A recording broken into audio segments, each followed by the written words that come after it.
नमस्कार, हमारे चैनल का डिजिटल लाइव देख रहे हैं आप और आपके साथ मैं हूं शगुन सिंह। तो देखिए, ईपीएफ को लेकर लगातार बड़े-बड़े बदलाव होते हैं। कुछ समय पहले इसको लेकर एक नई तरह की चीज आई थी जिसके तहत अब आपका जो सैलरी है यानी कि बेसिक सैलरी है उसके अनुसार आपका पीएफ भी बढ़ेगा और आपका ग्रेजुएटी के अंदर भी हिस्सा बढ़ेगा, यानी कि आपके हाथ में थोड़ी सैलरी कम आएगी। अब इसके बाद एक और बड़ा अपडेट आ चुका है।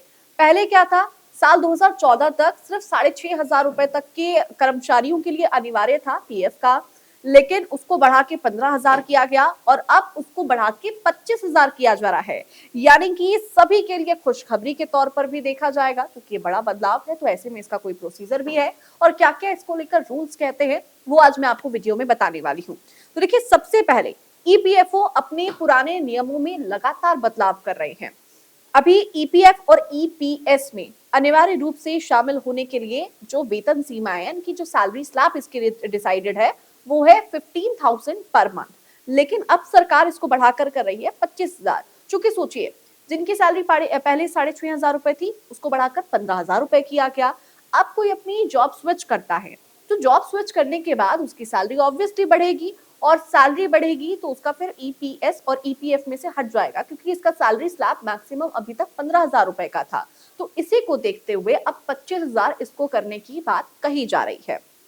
अगर ये प्रस्ताव लागू हो जाता है तो इससे फायदा देखिए, 1 करोड़ से ज्यादा कर्मचारियों को इसका सीधे तौर पे फायदा मिलेगा।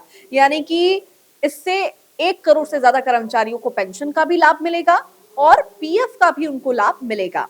अब वेतन सीमा को आखिरी बार साल 2014 में बढ़ाया गया था, जैसे कि मैंने आपको जानकारी दी। उस समय 6,500 रुपए तक को इसको था, उसको बढ़ाकर 15,000 रुपए कर दिया गया। अभी फिलहाल का नियम क्या कहता है इसको लेकर भी मैं आपको जानकारी देती हूँ।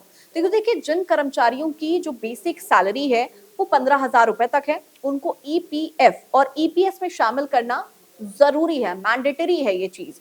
लेकिन इससे ज्यादा सैलरी वालों पर ये नियम लागू नहीं होता है। यानी कि अगर आपकी 15,000 रुपए से ज्यादा सैलरी है तो आपके लिए मैंडेटरी नहीं है कि आपको ईपीएफ और ईपीएस दोनों में शामिल किया जाएगा। अब आप सोच रहे होंगे ईपीएफ और ईपीएस में डिफरेंस क्या है। तो देखिए, इसमें बहुत बेसिक सा डिफरेंस है, वो भी जानना जरूरी है, क्योंकि अक्सर मैंने देखा है कि लोग बहुत ज्यादा कंफ्यूज होते हैं ईपीएफ में और ईपीएस में। तो देखिए, ईपीएफ की अगर मैं बात करूं तो ये एक तरह से बचत योजना है, सेविंग योजना के तौर पर इसको देखा जाता है। वहीं अगर मैं ईपीएस की बात करूं तो ईपीएस एक तरह से पेंशन योजना है। अब इसके अंदर का उद्देश्य समझते हैं ताकि आपको डिफरेंस क्लियर होगा। तो देखिए, ईपीएफ का जो मेन एजेंडा होता है, इसका जो उद्देश्य होता है वो होता है एम्प्लॉयज की रिटायरमेंट कॉर्पस जमा करना। यानी कि जब एम्प्लॉय रिटायर होगा तो उसको कॉर्पस जमा करके दिया जाता है, जिसका सालाना इंटरेस्ट भी एम्प्लॉय को मिलता है। अब पेंशन योजना जो कि ईपीएस ईपीएस एक तरह से पेंशन योजना के तहत आती है। इसमें क्या होता है, रिटायरमेंट के बाद आपको हर महीने एक पेंशन मिलेगा, ताकि आपको इकोनॉमिकली एक तरह से सेफ्टी फील हो सके। एक तरह से सेफ्टी इंश्योरेंस के तौर पर आप इसको समझिए कि आपको आप हर महीने एक पेंशन का अमाउंट मिला करेगा। ये होता है आपका ईपीएस के अकॉर्डिंग। यानी कि there is a difference between EPF and EPS, और ये बहुत मेजर लाइन है जो दोनों को डिफरेंशिएट कर देती है। अब इसका कंट्रीब्यूशन क्या होता है, क्योंकि अक्सर आपने यही देखा है कि कर्मचारियों की तरफ से भी पीएफ का अमाउंट काटा जाता है और कंपनी की तरफ से भी एक अमाउंट को कंट्रीब्यूट किया जाता है। तो देखिए, कर्मचारी सैलरी का 12% हिस्सा जो है वो ईपीएफ खाते में जमा होता है। यानी कि जो भी आपकी बेसिक सैलरी होगी उसका 12% आपकी ईपीएफ खाते में जमा हो जाएगा। अब जो एम्प्लॉयर है, यानी कि जिसने आपको हायर किया है, वो भी इसका 12% देता है।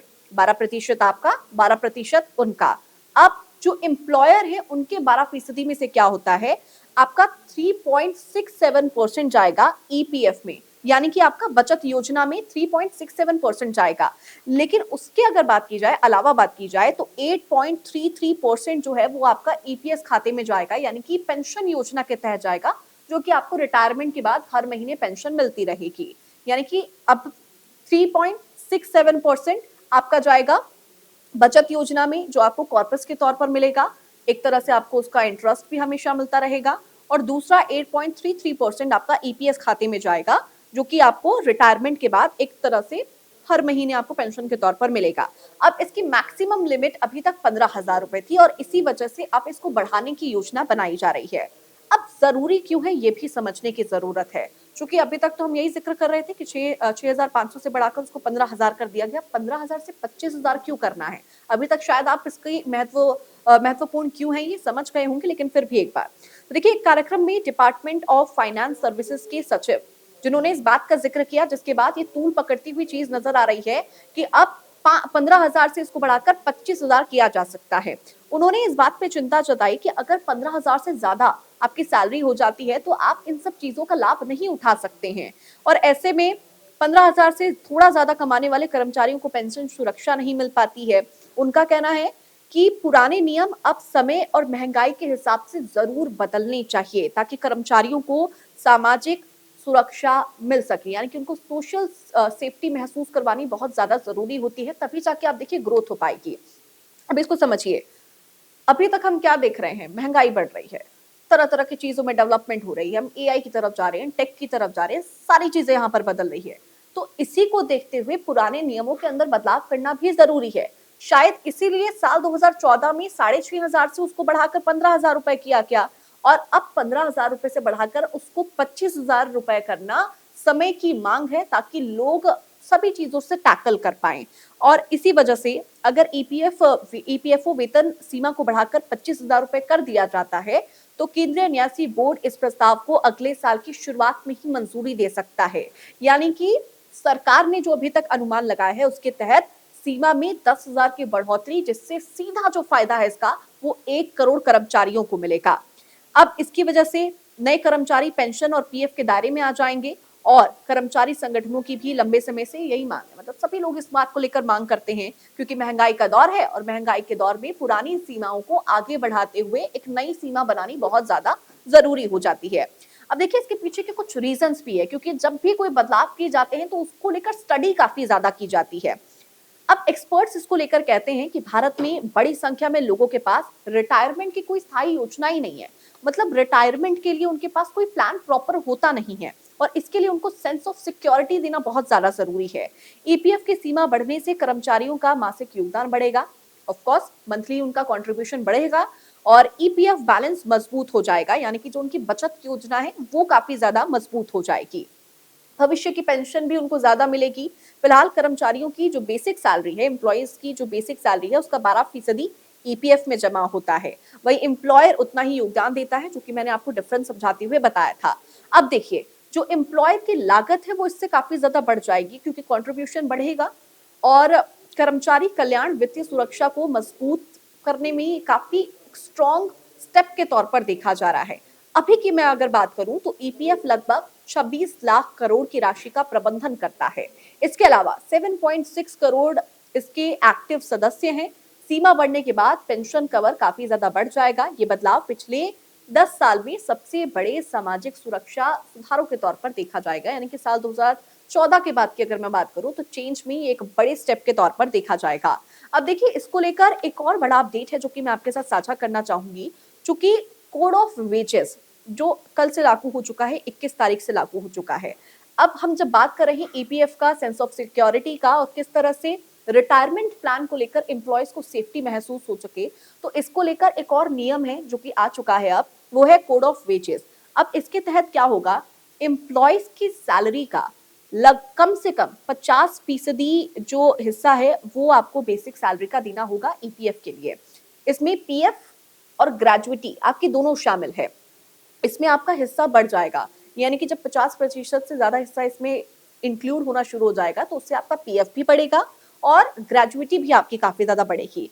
अब इसका सीधा सीधा मतलब ये समझिए कि आपकी सीटीसी वही रहेगी, लेकिन सीटीसी के साथ उसमें से आपका पीएफ और ग्रेजुइटी भी बढ़ेगा, यानी कि आपकी जो सैलरी है वो इतनी रहेगी, लेकिन जो आपका पीएफ और ग्रेजुइटी का अमाउंट है वो थोड़ा सा बढ़ जाएगा। अब इसका उद्देश्य क्या है वो समझने की जरूरत है। इसका उद्देश्य साफ तौर पर यही है कि कंपनी जो जानबूझकर बेसिक सैलरी कम करती है वो कंपनीज नहीं कर पाए, वो बेसिक सैलरी को आपकी कम नहीं करें। इससे आपका अलाउंस बढ़ेगा, वो जो कंपनीज के द्वारा, माफ कीजिएगा, जो अलाउंस बढ़ाने की बार बार कोशिश की जाती है और आपकी बाकी चीजों में कटौती की जाती है वो कंपनीज नहीं कर पाएंगी। पीएफ और ग्रेजुइटी में आपका पार्ट कम करने की भी कोशिश की जाती है कंपनीज के द्वारा, वो भी कंपनीज नहीं कर पाएगी। और इसके अलावा भी अगर मैं बात करूं तो एक और बड़ा बदलाव पीएफ को लेकर किया गया है। पहले क्या होता था, मान लीजिए आप किसी पुरानी कंपनी में हैं, वहां पर आपका पीएफ कट होता है, अब आप दूसरी कंपनी में स्विच करते हैं, तो जब आप अपने अमाउंट को ट्रांसफर कराने की कोशिश करते हैं तो थोड़ी सी दिक्कत होती है उसमें। वो जो प्रोसीजर होता है वो बहुत ज्यादा लंबा होता है, लेकिन अब वो प्रोसीजर छोटा कर दिया गया है। अब क्या है कि आप उस प्रोसीजर को मात्र 2 से 3 दिन के अंदर कर सकते हैं। इसमें क्या है, आपका जो मैनुअल ईपीएफ ट्रांसफर का पूरा प्रोसेस था उसको अब ऑटोमेटिक ट्रांसफर कर दिया गया है, यानी कि EPFO automatic transfer system start किया गया है। इसके तहत क्या होगा, एम्प्लॉयज की आपको जरूरत नहीं होगी। पहले आपको एक तरह से ब्रिजिंग की जरूरत होती थी, आपकी आप और पुरानी जो कंपनी है उसके बीच में ब्रिजिंग का कार्य करा करते थे। अब वो करने की जरूरत नहीं है, अब आपका पूरा जो सिस्टम है वो ऑटोमेटिक हो जाएगा, मैनुअल सिस्टम की यहाँ पर जरूरत नहीं है। पहले फॉर्म 13 का यूज करना होता था, अब उसकी जरूरत नहीं पड़ेगी आपको। 3 से 5 दिन के अंदर ये आपको आपका जो अमाउंट है वो आपका ट्रांसफर हो जाएगा। अब इसके बेनिफिट्स अभी तक तो आप समझ ही गए होंगे, लेकिन कुछ पॉइंट्स में इनके बेनिफिट्स को हम समझते हैं। तो जो प्रोसेस पूरा महीनों के अंदर लगता था वो आपका कुछ ही दिनों में हो जाएगा। वही डॉक्यूमेंट ज्यादा अपलोड करने की आपको जरूरत नहीं पड़ेगी, क्योंकि पूरा जो सिस्टम है वो आपका मात्र ऑटोमेटिक है। उसके अलावा इंटरेस्ट आपको मिलेगा, क्योंकि पहले क्या होता था, जब आप मैनुअल तरीके से ट्रांसफर करते थे अमाउंट, तो कभी डॉक्यूमेंट की दिक्कत हो गई, किसी प्रकार की अगर दिक्कत हो जाती थी तो आपको इंटरेस्ट नहीं मिलता था, वहां पे कट ऑफ हो जाता था। लेकिन अब ऐसा नहीं होगा, आपको इंटरेस्ट मिलता रहेगा, यानी कि आपका नुकसान नहीं होगा। उसके अलावा रिटायरमेंट पे आपको पूरा का पूरा अमाउंट मिलेगा। तो कुल मिलाकर अगर मैं तस्वीर की बात करूं तो ईपीएफओ को लेकर लगातार बदलाव किए जा रहे हैं। सबसे पहला बदलाव तो यही करने की कोशिश की जा रही है साल 2014 के बाद कि 6,500 से 15,000 किया गया, अब उसको 25,000 करने की बात छिड़ चुकी है, क्योंकि महंगाई बढ़ती जा रही है। उसके बाद दूसरा बदलाव यहाँ पर ये किया गया है कि मैनुअल से ऑटोमेटिक सिस्टम की तरफ रुख किया जा रहा है। और तीसरा बड़ा बदलाव जो किया गया है कोड ऑफ वेजेस का। इसको लेकर अभी भी आपके मन में कोई दुविधा है तो मुझे कमेंट सेक्शन में जरूर बताइएगा। आने वाले वीडियो में हम कोशिश करेंगे कि उस पूरी चीज को विस्तार से आपको समझाएं। फिलहाल वीडियो अच्छी लगे तो लाइक शेयर जरूर कीजिएगा और बने रहिए हमारे साथ। जहाँ भक्ति है हर शब्द में, कथाओं में छिपे हैं दिव्य रहस्य और ज्योतिष देता है जीवन को दिशा। धर्म से जुड़ी हर बातों को जानने के लिए हमारे चैनल स्तुति को सब्सक्राइब करें। चैनल पर जाने के लिए इस लिंक पर क्लिक करें।